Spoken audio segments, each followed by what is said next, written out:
It's not enough to just have a clear intention, because clear intentions have very little effect on the nature of reality.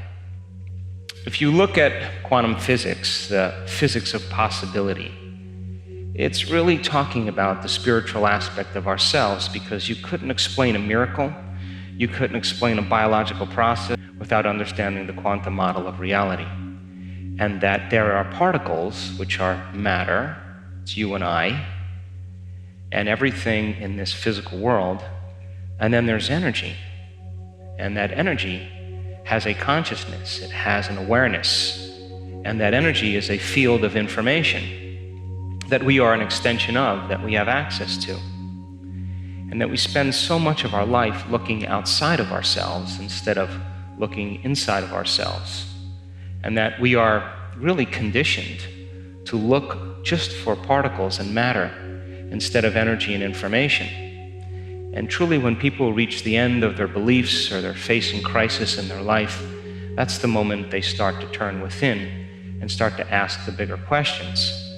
And if you were astute enough to look at this in moments of contemplation, if you were wanting to hide God anywhere, it would be a good place to hide. It would be within the human being, because everybody's looking outside of themselves, and we look for reasons to change and regulate our emotional states. We think that things and people and external things will really fulfill emotions that we're trying to change within us. And that truly, when we start to really investigate who we are and look to see how we do that and demystify it, I think once we start to demystify it, it can become a skill. Later, Einstein shows up, and Einstein was a super cool guy because he spent a lot of time inward. And at 12 years old, he asked himself this simple question: if I ride my bicycle at the speed of light, and I turn my lamp on, I turn my headlight on, will it go on? And so he thought about that question every single day of his life, every day of his life. He was building models of understanding, he was working his best to be able to figure out how light and energy were related. He did it for 10 years. He was possessed by the concept. And finally, he was working as a third-rate clerk in a Swiss patent office, and he was watching this man fix the roof across the way.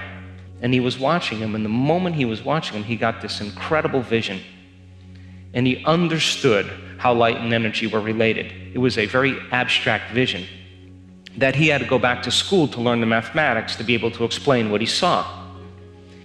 And so when Einstein began to figure it out, he narrowed it down to that one simple equation, that E equals mc squared, energy and matter related, and the currency converter is the speed of light. And his brain really was wired for the understanding of light, and light was the ceiling of this reality. And so Einstein and Planck started doing these really interesting experiments where they were taking energy and they were putting energetic impulses into metals. And what they were looking to see is if electrons behave the same way as the very large. In other words, when an apple falls from the tree, it falls in a very specific way. It falls towards the center.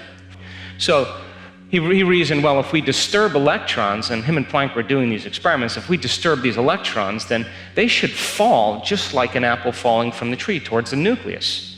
Well, when they started disturbing the electrons, something very unusual happened. The electron gained energy, then it lost energy. And it gained energy, and it lost energy. And instead of it falling like a ball rolling down a hill, it was like a ball rolling down steps. And all of a sudden, they became very aware that the subatomic world, the very tiny, didn't behave like the very large world. And so then they started to look for the electron. They started to try to measure it. And everywhere they looked for it, it appeared. Now, this was a revolutionary moment because this meant that subjective mind, your mind has an effect on the objective world, that mind and matter are somehow correlated. And so this birth of quantum physics came along, and this quantum physics experiments say that you cannot do a quantum physics experiment without an observer around. In other words, A mind always has to be present because it will influence the outcome. So now, that invisible field of spirit, that invisible field of information and energy, somehow you, as an individual, can influence the nature of reality with your mind. So now Einstein had a lot of trouble with this because he said, God doesn't play dice and it doesn't work like this, but his brain was wired for light. And so he had the abstraction and he was getting the download of information, understanding the field of light. And the quantum physicists were saying, well, actually, there's a field of information beyond space and time, beyond light, where everything is unified. And you can take two photons that have been somehow related in a specific atom and shoot them to the opposite ends of the universe. And the moment you affect one photon at the exact same time, the other one is affected. So they were being connected or affected in a realm faster than the speed of light. In other words, it would take time if you affected one for the other one to be affected. But if they were beginning to be affected at the exact same time, they were connected in a realm beyond physical reality. And we wanted people to become inspired by the process of creation. Really give it a shot. And that independent of your gender, of your race, of the color of your skin, of your intellectual ability, independent of your past, independent of your age, that on some level we are all divine creators, and that these models of reality that have separated individuals have all been built on human beings living in a very limited state of mind. And so when quantum physics was born and the whole concept of reality began to unfold, people started to really challenge the nature of reality, and that concept that you are somehow connected because you are made of photons and atoms and electrons, that on some level you are an organization, a community of 70 trillion to 120 trillion cells, and all of those cells are made up of atoms and molecules and chemicals. And all of those are working in a coherent form to express yourself as a physical body. But most people don't know that they're moving in and out of the quantum field 7.8 times per second, that you're vibrating in and out of the field all the time, and every time you leave, you disappear, and when you come back, you disappear into that field of information, and you come back with information. But if you go out as the same person, you don't bring any new information back.